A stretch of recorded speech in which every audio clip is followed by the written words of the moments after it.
guys, for today's video, I'm going to slaughter chicken again. And now I will get the chicken there in the cage. So, let's go.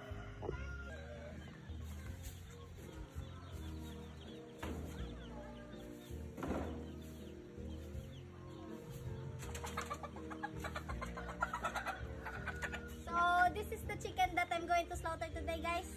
So, I will bring it there upstairs to slaughter. So, that's my sandal.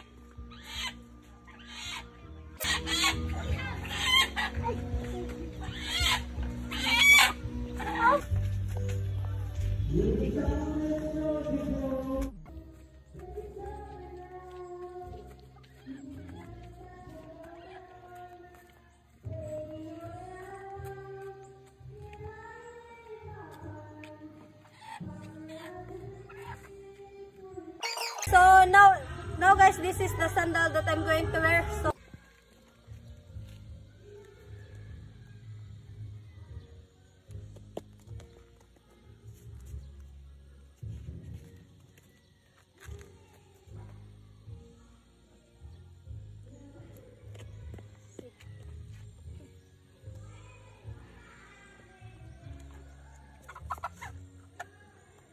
So this is the chicken that I'm going to kill today, guys. So I will show you how to kill this chicken alone.